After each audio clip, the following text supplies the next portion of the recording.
Oke, selamat sore. Bertemu kembali dengan saya. Saya Eko Aris dari program studi Teknologi Rekayasa Mekatronika, Fakultas Vokasi Universitas Sanata Dharma Yogyakarta. Nah, hari ini kita ketemu lagi.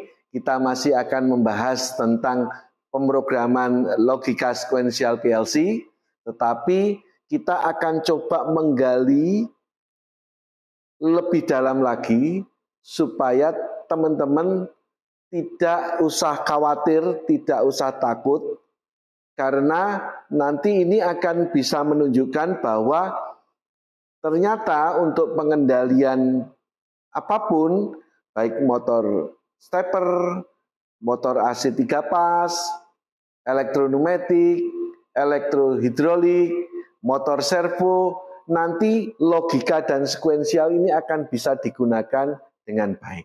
Gitu ya. Nah, nanti terkait dengan aktuator yang akan kita gerakkan, nanti beberapa catatan pengaturan-pengaturan nanti akan saya sampaikan. Oke, mari kita ikuti. Ingat, jangan dibuat sulit. Ini adalah hal yang mudah, maka mari kita bersama-sama belajar. Nah, kalau kita bicara terkait dengan sistem pengendalian yang selalu saya ulang-ulang, ya, karena saya ingin menunjukkan bahwa sistem mekatronik itu sebetulnya sekompleks apapun di dalamnya mesti itu adalah elemen-elemen kuncinya pasti ada itu, ya. Kita lihat ini ada inputnya, ada kendalinya, ada outputnya, ada aktuatornya, dan sistem mekanik. Ya, ini adalah sistem mekatronik yang kita gambarkan dengan konsep pengendalian yang sama dengan video saya sebelumnya. Nah, kita lihat bagaimana sistem mekatronik itu diimplementasikan, ya. Sistem yang tadi saya jelaskan di sini diimplementasikan untuk motor AC 3 pas dengan inverter. Jadi nanti output PLC itu akan kita koneksikan dengan digital input inverter, ya. Ini sebagai outputan yang ada yang akan digerakkan oleh PLC. Nah, inverter ini nanti akan berfungsi sebagai driver untuk menjalankan motor AC 3 pas kita. Nah, motor AC ini sebagai aktuator yang akan menjalankan sistem mekanik kita. Jadi selalu seperti itu, ya. Nah, ini adalah sistem daya. Di sini adalah sistem kendalinya. Ya. Nah, sistem kendali ini biasanya arusnya kecil dan listrik. Sistem daya ini biasanya kalau nggak arusnya besar, dia pakai sistem pneumatik atau sistem hidrolik. Ya. Nah, demikian pula kalau motor stepper, maka PLC ini outputnya akan kita hubungkan ke motor stepper driver. Nah, motor stepper driver ini yang akan menggerakkan motor stepper nanti yang akan menggerakkan sistem mekanik kita. Demikian pula kalau motor servo, maka output PLC akan kita hubungkan dengan motor servo driver, dan motor servo driver yang akan mendrive servo kita, motor servo, kemudian motor servo yang akan menggerakkan sistem mekanik kita. Nah, kalau kemudian sistem pneumatik, maka PLC output di sini akan mengaktifkan solenoid. Ya, solenoid ini adalah bagian dari solenoid valve, ya, yang merupakan driver dari silinder pneumatik supaya silinder pneumatik bisa kita gerakkan maju atau mundur. Nah, silinder pneumatik maju mundur ini akan menggerakkan sistem mekanik kita.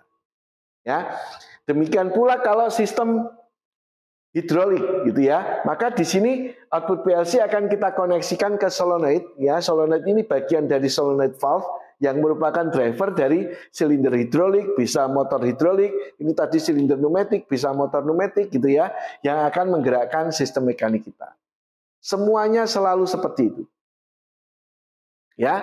Nah, terus kemudian saat kita bicara logika sekuensial, maka di dalam sistem PLC kita ini nanti untuk menggerakkan sistem semua yang ada di sini, baik motor AC 3 pas, motor stepper, motor servo, silinder pneumatik, silinder hidrolik, ini kita harus memahami tentang logika pemrograman PLC, yaitu logika dan sekuensial. Gitu ya. Logika kita mengenal logika AND, OR, NAND, NOR, dan exclusive OR. Sedangkan untuk diagram sekuensial kita akan mengenal ini ada input 1, nanti sebagai syarat untuk menggerakkan output 1, kemudian ada input 2 sebagai syarat output 2, input 3 bisa syarat output 3, atau bisa kalau hanya 2 sekuensial ini akan mereset sistem kita. Ya. Nah, sehingga kompetensi yang harus Anda kuasai ya untuk sistem mekatronik gitu ya, maka Anda harus bisa merakit. Ya, merakit di situ listrik berarti wiring. Kalau pneumatik berarti nanti merangkai sistem elektroneumatiknya. Ya, sistem pneumatiknya. Hidrolik berarti merangkai sistem hidroliknya. Nah, di sini tentunya Anda harus tahu gambar listrik standar, simbol-simbolnya seperti apa. Pneumatik, gambar pneumatik standar, simbol-simbolnya seperti apa dari berbagai macam komponen ya. Hidrolik, simbol-simbolnya seperti apa dari komponen-komponen hidrolik yang ada. Nah, kalau Anda bisa membaca gambar itu, maka otomatis nanti Anda bisa merakit ya. Nah, kalau sudah dirakit, baik listrik, ya wiringnya, pneumatiknya, hidroliknya, maka Anda membutuhkan kompetensi tambahan mengatur parameter. Karena sistem misalnya inverter, stepper driver, servo driver, di sini harus ada parameter yang kita atur. Ya, karena ini kan bisa digunakan secara umum. Sehingga kalau spesifik mungkin kita gunakan untuk kasus kita, maka ini harus kita atur parameternya supaya sesuai, spesifik sesuai dengan kebutuhan kita. Ya. Terus kemudian memprogram PLC, maka Anda harus menguasai tentang logika dan sekuensial yang ada di sini. Ya, ini untuk kendali diskrit yang ada di sistem manufaktur. Nah, ini bisa diterapkan ya. Kalau Anda kuasai di sini berarti Anda sudah menguasai elemen-elemen kunci dari sebuah sistem mekatronik. Ya. Nah, maka mari kita coba terapkan itu untuk kasus kita. Nah, kita nanti akan menggunakan motor AC 3 pas, motor stepper, motor servo, silinder pneumatik, silinder hidrolik, ya. Kita akan menggunakan inverter, servo driver, stepper driver dan sebagainya, ya, solenoid valve dan sebagainya. Tapi nanti tidak kita gambar gitu ya. Misalnya gambar rangkaian input outputnya tidak kita gambar nanti rangkaian pneumatiknya tidak, rangkaian hidroliknya tidak gitu ya. Nanti Anda bisa menggambar sendiri gitu ya. Nah, tentunya itu sangat penting untuk nanti Anda bisa berkoordinasi dengan tim gitu ya. Supaya nanti tim misalnya Anda menyerahkan ke orang lain untuk merakitnya, maka Anda perlu gambarnya. Ya, nah kita di sini akan fokus bagaimana menyelesaikan sekuensialnya. Ya, nah kita lihat kasusnya. Ini ada tombol dan sensor satu, ya tombol satu dan sensor satu aktif. Maka yang pertama kali hidup adalah motor AC 3 pas. Ya, motor AC 3 pasnya ini akan berputar clockwise dengan frekuensi 40 Hz. Akselerasi deselerasinya 3 detik. Berarti di sini nanti harus dikendalikan oleh inverter kita. Ya, kalau tidak menggunakan inverter kita tidak akan bisa mengatur frekuensi, akselerasi dan deselerasi. Nah, 10 detik kemudian maka motor stepper akan berputar clockwise. Ya, motor stepper berputar clockwise dengan frekuensi 5 kHz, akselerasi deselerasinya 100 Hz. Sebanyak 50 putaran. Ya. Nah, itu nanti butuh parameter apa yang harus kita atur, ya. Nah, setelah selesai 50 putaran, silinder pneumatiknya maju. Ya, setelah mencapai maksimal, kemudian dia mundur. Setelah mencapai minimal, gantian motor servo yang berputar clockwise dengan frekuensi 10 kHz, akselerasi deselerasinya 200 Hz. Dan sebanyak 100 putaran. Setelah menyelesaikan 100 putaran, maka silinder hidrolik gantian yang maju. Setelah mencapai maksimal, silindernya akan mundur.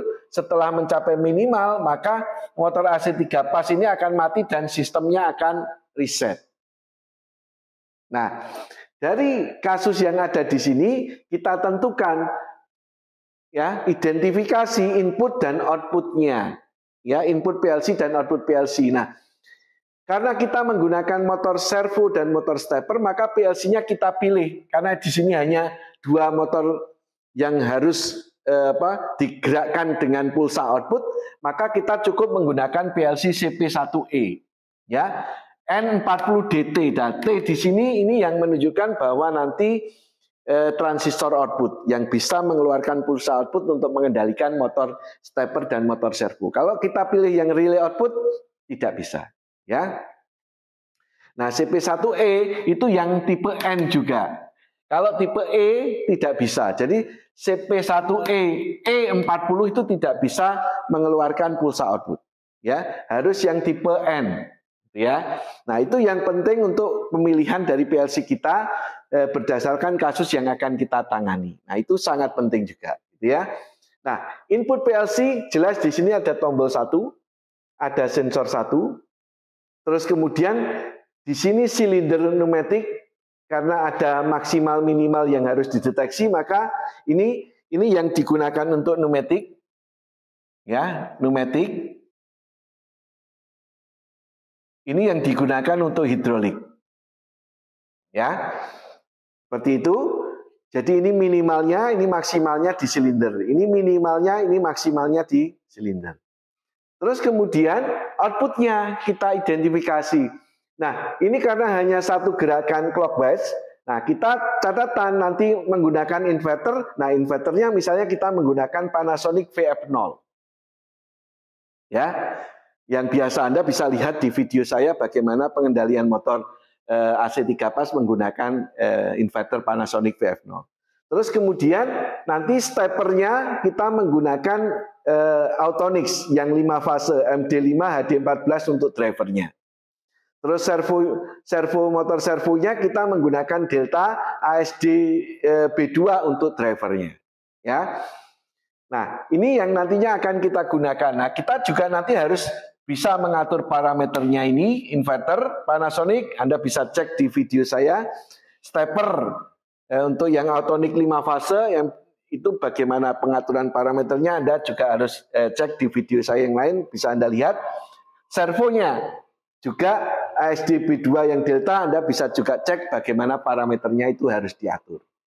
Nah, di sini penting untuk output PLC-nya. Nah, output PLC-nya ini kita 100, 00, 01, 02, 03 itu dedicate untuk motor stepper dan motor servo. Nah, Anda kenapa kok seperti itu? Nah, Anda silakan tebak.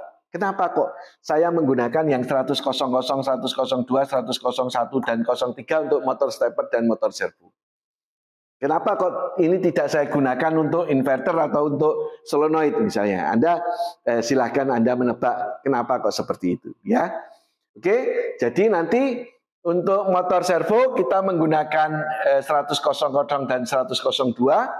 Motor stepper kita gunakan 100, 01 dan 100, 03. Kenapa itu?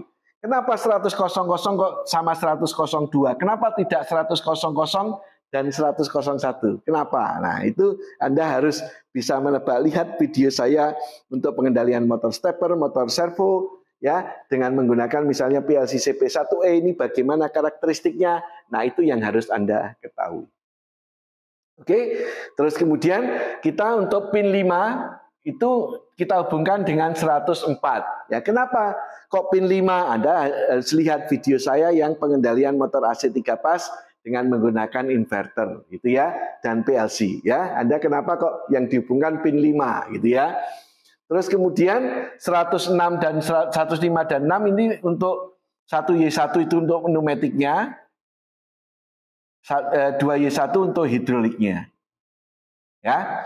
Oke, nah ini input dan outputnya sudah. Nah, sekarang kita bagaimana membuat program sekuensialnya. Nah, ini yang memang kita akan pelajari bagaimana membuat program sekuensial untuk kasus yang ada di sini. Nah, kalau diagram sekuensialnya ini sudah kita buat, dengan mudah kita membuat program PLC-nya dalam bentuk bahasa ladder. Ya, nanti Anda bisa lihat dari video saya sebelumnya bagaimana menerjemahkan dari diagram sekuensial ke dalam diagram ladder kita atau program PLC dalam menggunakan diagram ladder. Nah, sekarang yang paling penting adalah menerjemahkan kasus ini ke dalam diagram sekuensial. Ya, ini kita lakukan bersama-sama. Oke, syaratnya apa sekarang? Ya, karena ini input 1, ini syaratnya apa? Ya, syaratnya apa? Anda lihat di sini. Ya, mungkin saya kasih yang merah supaya lebih jelas. Tombol 1 dan sensor 1. Maka syarat pertama adalah tombol 1 dan sensor 1. Ya, ini sebagai syarat. Kalau tombol 1 dan sensor 1-nya itu aktif, maka yang terjadi motor AC 3 pas berputar clockwise. Ya, nah kita harus memberi syarat apa lagi? Misalnya kalau ini ada silinder pneumatik, maju setelah maksimal akan mundur. Berarti di situ kan ada sensor minimal. Nah, kita harus yakinkan sistem kita bahwa silindernya sudah minimal semua. Maka harus kita beri syarat 1B1 dan 2B1 yang menandakan bahwa semua silinder sudah posisi minimal. Maka di sini ada syarat 1B1 dan 2B1 aktif. Ya, syaratnya ini. Tombol 1 sensor dan 1B1 silinder pneumatik, 2B1 silinder hidrolik. Kalau ini aktif, maka yang terjadi apa? Yang terjadi adalah motor AC itu akan berputar clockwise. Ya, motor AC berputar clockwise itu artinya berarti 100.04 itu harus aktif, ya. Pin 5 ini harus aktif. Berarti di sini 100.04 itu harus aktif. Ya. Nah, ini yang memutar nanti akan memutar clockwise. Anda ini sudah diatur, berarti parameter inverternya harus diatur. Apa yang harus diatur? Nah, silakan Anda tebak sendiri, itu ya. Oke. Terus kemudian apa yang terjadi di sini? 10 detik kemudian. 10 detik kemudian, berarti di sini harus menghidupkan timer 0. 100. Ya. Berarti ini adalah output pertama, ini adalah output yang kedua. Nah, kontak timernya ini akan digunakan sebagai syarat untuk gerakan berikutnya. Berarti adalah T0 sudah aktif, maka yang terjadi apa? Motor stepper berputar clockwise. Berarti di sini stepper berputar clockwise. Nah, di situ frekuensinya 5 kHz, akselerasi deselerasinya, terus kemudian 50 putaran. Nah, ini mungkin kita kasih 50 putaran, ya, 50 putaran. Nah, ini sebagai informasi penting nanti, ya. Soalnya nanti di dalam program kita harus memasukkan tadi berapa jumlah pulsanya supaya berputar 50 putaran. Oke. Nah, sekarang kalau sudah selesai 50 putaran, silinder pneumatiknya maju. Nah, kapan selesainya 50 putaran? Nah, kita menggunakan complete flag. Nah, karena di sini yang bergerak pertama adalah motor stepper. Motor steppernya kan menggunakan ini puls yang di 1. Maka puls 1 flagnya adalah A28101. Nah, ini syaratnya berarti A281.03. Ya, ini saya diferential up. Gitu ya. Kenapa saya diferential up? Nah, silahkan Anda tebak kenapa. Nah, kalau ini sudah, berarti yang terjadi apa? Tadi silinder pneumatiknya maju, ya. Silinder satunya maju. Ya, silinder satunya maju.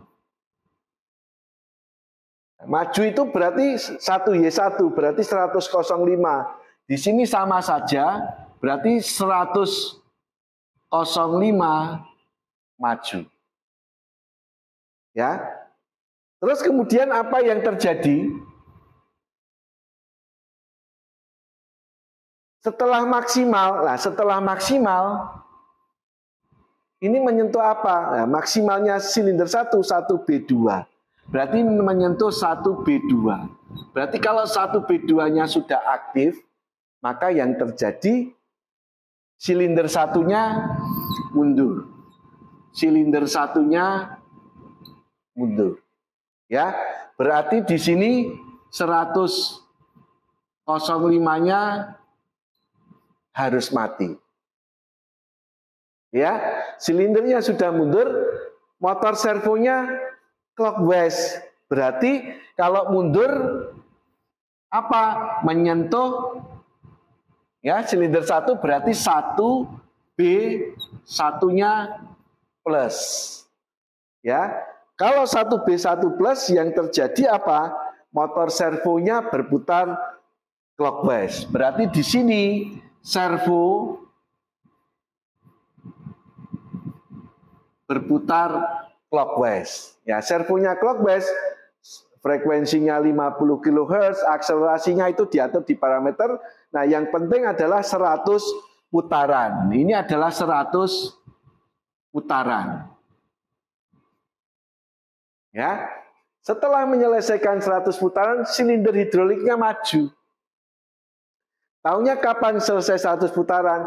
Dari flag. Servo kan pakai pulse 0, maka flagnya di 280.03. Berarti di sini masuknya A280.03. Ini saya diferensial up. Ya. Ini adalah syarat untuk silindernya maju. Berarti silinder 2 maju. Nah, silinder 2 maju, itu yang hidup apa? 2Y1, berarti 106. Berarti 106 ini plus. Begitu ya. Terus kemudian kalau maju maksimal menyentuh apa? Menyentuhnya adalah 2B2. Berarti ini 2B2 plus, itu ya. Kemudian kalau 2B2 plus, silindernya mundur. Ya, berarti silinder 2 minus. Ya, silinder 2 minus menyentuh, berarti ini 106-nya minus. Kalau dia sudah minus, dia menyentuh apa? 2B1. Berarti di sini adalah 2B1 plus. Kalau sudah mundur, ngapain? Mematikan motor AC dan mereset. Berarti ini langsung kita reset, otomatis nanti motor AC-nya akan. Ini adalah kita reset.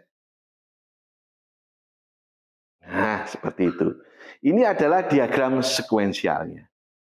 Nah, untuk merubah diagram sekuensial ini ya sangat mudah ke dalam program PLC ya. Kemarin ini nanti mengaktifkan W0.00, ini mengaktifkan W0.01, ini mengaktifkan W0.02, ini mengaktifkan W0.03, ini mengaktifkan W0.04, ini mengaktifkan W0.05, ini mengaktifkan W0.06, ini mengaktifkan W0.07. Ya, terus kemudian dari sini kita program PLC. Nah, sekarang tugas Anda bagaimana membuat program PLC-nya ya. Jadi apa? Sistem mekatronik yang kompleks kayak apapun kita bisa sederhanakan seperti ini dan kita tunjukkan dari kasus tadi kita bisa menyelesaikan itu dengan mudah. Begitu ya teman-teman. Semangat, mekatronika itu mudah tidak sulit ya. Kita harus tahu konsep yang ada di sini. Semoga membantu, semoga bermanfaat buat teman-teman semuanya. Sukses selalu. Terima kasih.